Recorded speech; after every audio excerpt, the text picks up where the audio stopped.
Um dia ouvi uma história de um velho sabido que pôs-se a dizer que vamos chegar à vitória, que a divina glória vai resplandecer. Laraiararaiararaiararaiá.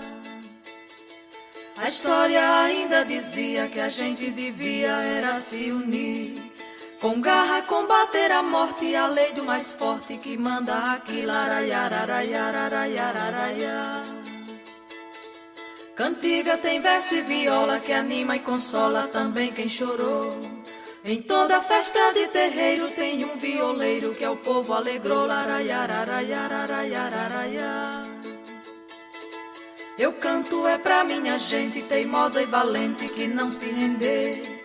A força que oprime a nação, a toda ilusão de riqueza e poder. Laraiararaiararaiararaiá.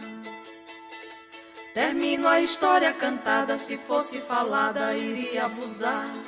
Por isso arranjei novo jeito, não canto direito, mas sei agradar. Sim, mas hoje, para a gente chegar até aqui, tá produzindo esse documentário, tá mostrando essas imagens, todas as conquistas que a gente teve um grande processo de luta, né? Que veio lá desde os trabalhos de base, a organização das famílias, para que a gente montasse esse acampamento e, consequentemente, assentamento hoje, né, aqui nas Varzeas de Souza.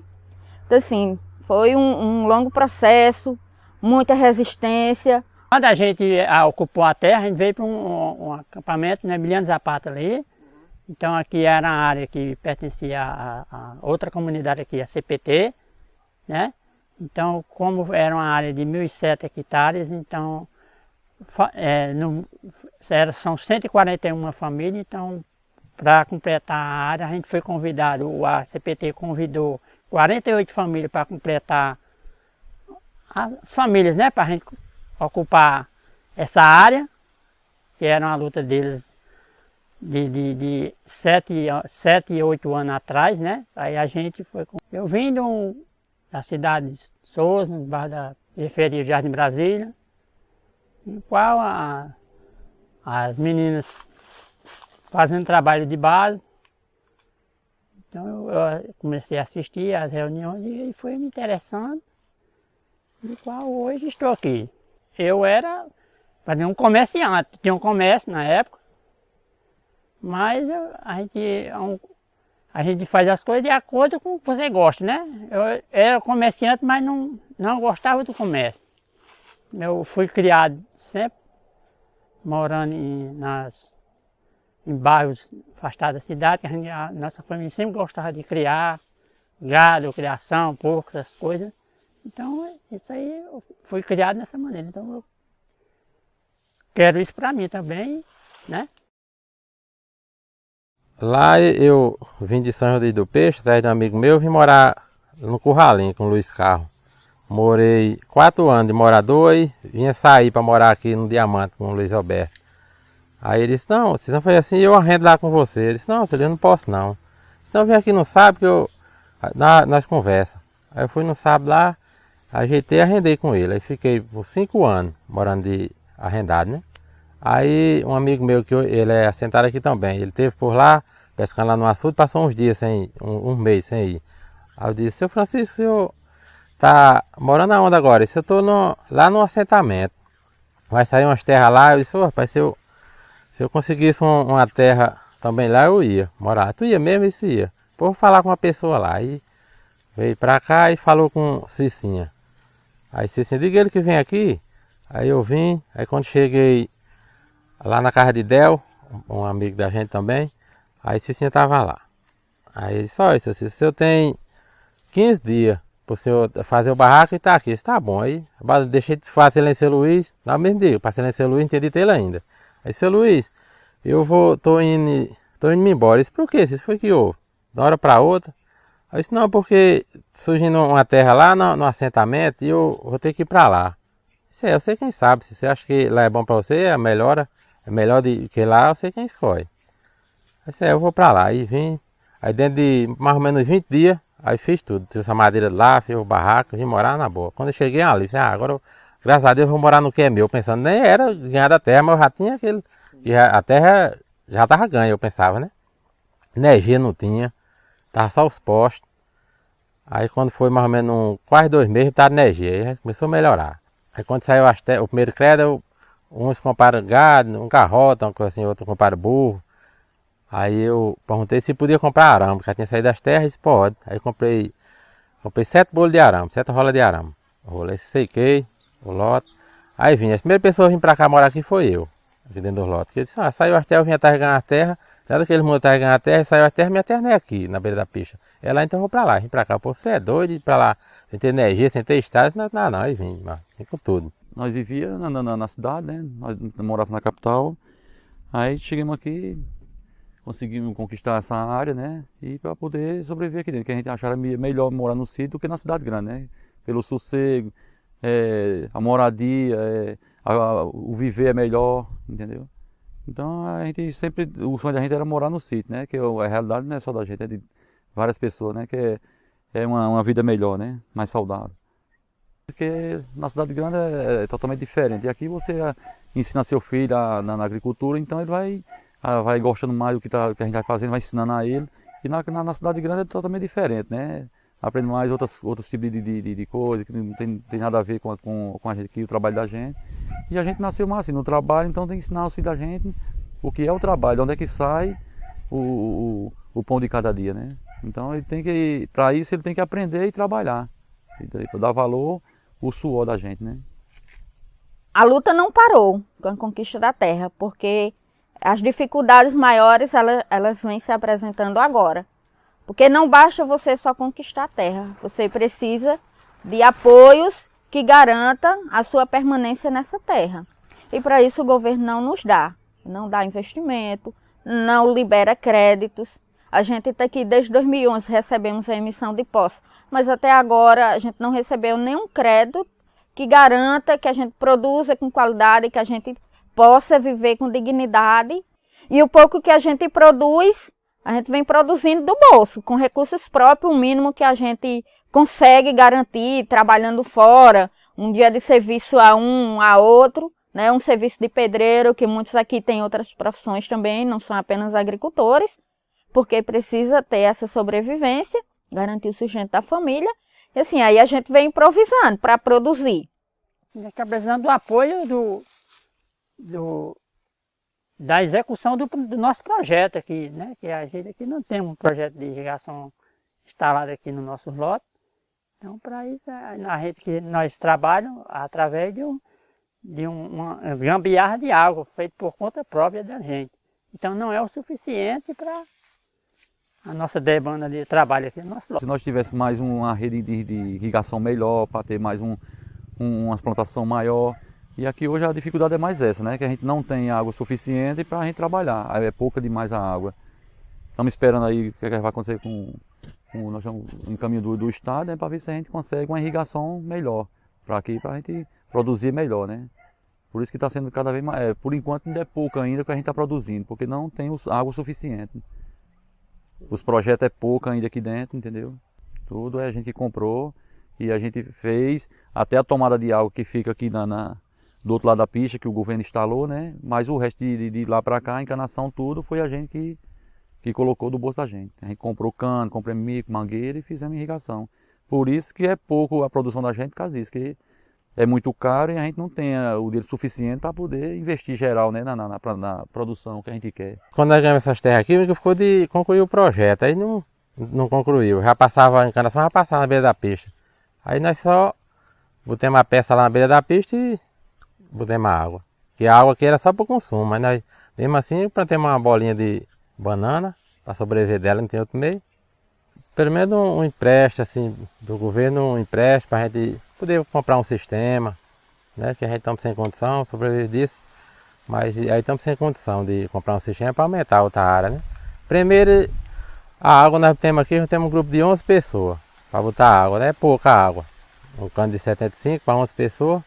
Pelo menos o governo botar essa água, desse o sistema, igual fizeram aqui na Vai de Souza. Aí era uma boa ideia, bom para nós produzir. A gente tem esse grande enfrentamento, né? De um lado da BR, a gente tem o agronegócio, né? Que tem empresas dentro desse modelo que o Estado financia, né? Financia de que forma? Deu a terra, tem a água, ainda tem os recursos, né, financeiro mesmo, para garantir a produção em larga escala, e como se isso não bastasse, o próprio Estado ainda compra toda essa produção, né, que vai desde a silagem até as sementes que eles compram, distribuem nas Ematés e são repassadas para nós trabalhadores, inclusive assentados da reforma agrária. Aqui mesmo a gente recebeu essas sementes lá com um carimbo da Santana, né, que fica aqui do lado do nosso assentamento. Essa diferença é porque ela é agronegócio, né? É uma empresa grande, né? Talvez eles tenham também apoio, né, do governo, que nem teve apoio do lado de lá, entendeu? Dos projetos de lá, que era pra gente estar lá de lá, era a gente, entendeu? A gente passaram a gente pro lado de cá e, quer dizer, dificultou mais ainda pra gente ter esse retorno dessa água pra gente trabalhar. O poder público, ele vê o grande, ele não vê o pequeno. Então, como é uma empresa, como é um grupo Santana, como é o agronegócio, como é a Mocó, que é de pessoas empresárias, lá está funcionando. E também, como tem também os 178, que é o pequeno, mas por ter o poder do Estado, foi construído. E nós ainda, infelizmente, com o apoio do governo federal, que é o INCRA, nós não conseguimos ainda o nosso objetivo. É de comum trazer os conflitos na luta pela terra, na luta pelo território, mas geralmente não damos visibilidade, nem mostramos, nem damos muitas ênfases nos conflitos após a conquista da terra. Me parece que mostrar esse conflito após a conquista da terra é trazer elementos profundos da luta política que os movimentos têm travado. Por exemplo, essa luta profunda que diz respeito, sobretudo, a uma dimensão epistemológica muito profunda. Por que epistemológica muito profunda? Porque implica na gente ter um outro olhar sobre essa realidade, né? Essas lutas profundas estão apontando no direcionamento de uma agricultura, de um modo de vida, de um jeito de ser, de estar na terra, que vai muito mais além do que a conquista da terra. É a conquista de estar nela, de viver nela e de se reproduzir socialmente nessa terra. Daí o conflito emerge, porque tem projetos em disputa, tem modelos em disputa, tem lógica de convivência com o semiárido, de estar na terra em disputa. E ela traz um elemento fundamental, que é o elemento da água. Porque geralmente a gente vê as coisas dissociadas, né? Numa cultura, numa lógica eurocêntrica que é passada para a gente separa terra, água, mata, os bichos, as pessoas. Eu digo que isso é uma visão eurocêntrica de separar sociedade e natureza, né? Mas quando a gente consegue entender os conflitos a partir dos sujeitos envolvidos, a gente percebe que não há essa separação, que terra e água são dissociáveis. Terra e águas andam e caminham juntas, né? Tanto é que o próprio capital se apropriou desse conhecimento dos povos originários. Para os povos originários não há separação entre sociedade e natureza, não há separação entre terra e água, não há separação entre os bichos e a vegetação. Faz parte de uma cosmovisão, de uma lógica de estar na terra. Ainda com relação à questão da água, a gente tem essa grande dificuldade. Apesar de nós termos 141 famílias assentadas, poucas estão produzindo, justamente por essa questão do acesso à água. Alguns lotes ficam mais distantes da tomada d'água e as famílias não têm condições financeiras, né, de comprar os canos, de puxar a saída d'água para chegar até os lotes, porque ficam um pouco distantes, né? Então, com relação a isso, nós temos aí pouco mais de 50 famílias produzindo, né? Produzindo bem, produzindo saudável, né? Já vendendo na feira, né? Repassando esses produtos para outras pessoas aqui, algumas empresas em Sousa de doce, que é o caso da banana, né? O pessoal está produzindo bem, e os camaradas vêm comprar, vêm buscar, porque é uma produção sem veneno, é uma produção saudável, né? Então, essa área de banana, tem uma hortaliça, plantio de milho, feijão, né? Tem plantio de manga, macaxeira, né? E isso aí, e a gente cria alguma coisa, galinha, essas coisas, E para que serve isso? para o sustento da nossa família. Mas um pouco da água que nós temos aqui nessa terra, nós plantamos banana, feijão, que nem vocês estão vendo aí, milho, porque girimum, melancia. Então tudo isso, quando a gente tira da roça, a gente leva para a cidade. Porque e outra coisa, não tem veneno não. É para a mesa do cidadão, é para a nossa mesa, é para a nossa alimentação. E o agronegócio não vê. Essa necessidade dessa mesa está farta, está cheia, como sempre a gente mereceu e como a gente sempre quis, porque nós somos seres humanos. A água é um bem comum e nós seres humanos sem água a gente não consegue viver, né? E esse também é mais um dos pontos de disputas aqui nas Vargas de Souza, inclusive dos dois modelos que a gente tem, a agricultura familiar de um lado e o agronegócio do outro, no qual para o agronegócio chegou a água, né? Chegou o sistema de irrigação em forma de grandes piquetes, né? E tudo mais, com todo o aparato, né? Com tudo aquilo que eles precisam para produzir em larga escala. Enquanto nós, as famílias sem terra, a gente não tinha um mínimo. A água que a gente tinha aqui para o consumo, nós recebíamos de carro-pipa. O prefeito de Souza, de Aparecida, durante muitos anos, durante aí de 2011 até 2013 mais ou menos, o nosso sistema de abastecimento aqui de água para o consumo era de carro-pipa. O prefeito de Souza, de Aparecida, fazia essa distribuição, a cada 15 dias vinha um carro, abastecia 2 caixas que nós temos aqui no assentamento, e era a única água que a gente tinha. Para o restante dos serviços de casa, de lavar roupa, banho, a gente retirava de um cacimbão, que foi feita análise se a água não é de qualidade, mas era a única que a gente tinha, né? E ano passado, com a tomada d'água que passa aqui, né, um canal que vem de Coremas, aí tem uma tomada d'água que fica dentro do assentamento, nós não conseguimos legalizar para que as famílias tivessem um acesso legal para produzir, né, para o consumo, mas mesmo assim a gente improvisou, como sempre, né? A gente improvisou e puxamos alguns canos, no qual a gente tem hoje a água tanto para o consumo humano, como para as plantações, para a produção, a pequena que a gente tem aqui, né? Então, mas assim, está sendo pauta agora no governo de que ou legaliza ou então vai ser cortado. E se for cortado, a gente vai perder tanto a produção como não vai ter condições de permanecer na área como é que a gente vive sem água, né? Aí está essa problemática. E do outro lado, apesar de tudo isso que a gente está vivenciando agora, com pouca chuva, reservatórios escassos, a grande empresa, que é a Santana, representante nata aqui do agronegócio nas Vargas de Souza, né, tem todo o aparato, continua produzindo em larga escala, a água está favorável e não tem nenhum problema com relação a isso. Capital, as empresas transnacionais, o agronegócio, a empresa de irrigação Santana não vive sem o Estado.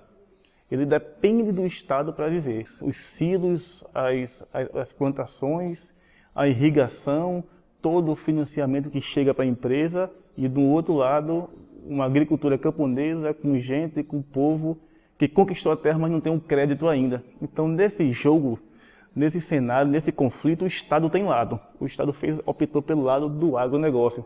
Então não dá para entender os conflitos no campo brasileiro sem entender essa lógica do capital e do Estado. Então esse Estado não serve para o campesinato brasileiro. É preciso avançar. Conquistamos a terra, mas temos que ter autonomia para dar sentido a essa terra. O sentido que temos que dar à terra não vai ser o sentido do capital, nem o sentido do Estado. É o sentido que cada povo vai construindo na sua luta. Com poucos apoios que nós tivemos e com muita luta, nós conseguimos hoje o projeto de habitação, entendeu? Que está já sendo implantado com muito sacrifício, né? Que a gente já deveria de ter conseguido, mas a luta não é fácil, como eu falei. E hoje vocês estão vendo que essa casa é do projeto, né, de habitação que a gente conseguiu. E se Deus quiser, a gente vai conseguir mais e mais. com muito apoio que a gente vai precisar e nós vamos conseguir. A gente morava em barraco, né? Ainda moramos em uma casinha de taipa, mas antes nós morávamos em barraco, em lona. E estamos aqui, esperando a casa terminar para a gente se passar para dentro. É o sonho da casa própria, realizado. Não tinha a dona morava em fazenda, vim para cá, graças a Deus já tem a dona morava na minha família, são 5 pessoas comigo, 3 filhos eu tenho. Aí já tem o que a casa está fazendo agora a casa, está com benzer pronta. E é muito bom aqui. Quando tiver energia, as estradas, aí vai ser bom. Discutir a lógica camponesa na terra conquistada frente a uma lógica do capital implica na gente discutir a autonomia camponesa. E a autonomia camponesa que vai muito mais além da produção, né? A autonomia camponesa diz respeito à organicidade, às relações entre as pessoas, à relação com a terra, com a água. É a autonomia camponesa que vai, inclusive, mostrar para a gente que caminho vamos estar percorrendo para construir uma nova sociedade, um novo campo, um novo céu, uma nova terra.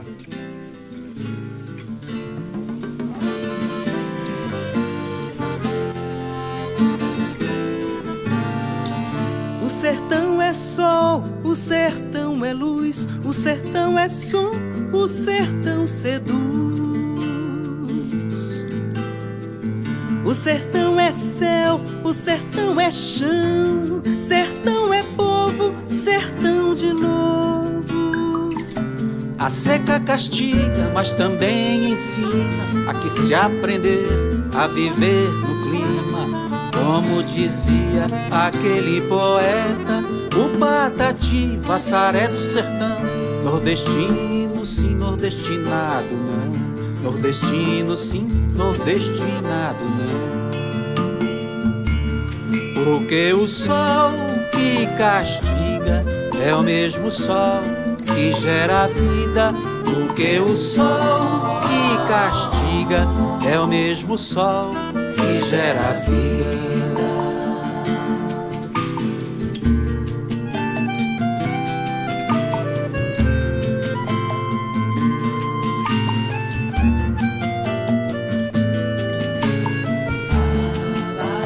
Eu fui presa sem ser julgada. O sertão é sol. Permaneci durante uma semana na cadeia, no presídio feminino, né? E assim, acusada de vários crimes que a gente não cometeu em nenhum momento, né? Então assim, isso demonstra o poder do Estado, o poder da mídia e o poder dos grandes empresários que eles detêm, que eles têm sobre nós, as famílias sem terra, né? Poder de mover toda uma ação, de chegar a conseguir que uma pessoa seja presa, permaneça num presídio sem sequer ser julgada, né? Então, isso é uma das consequências que a gente tem quando a gente participa do movimento de massas, quando a gente reivindica o nosso direito.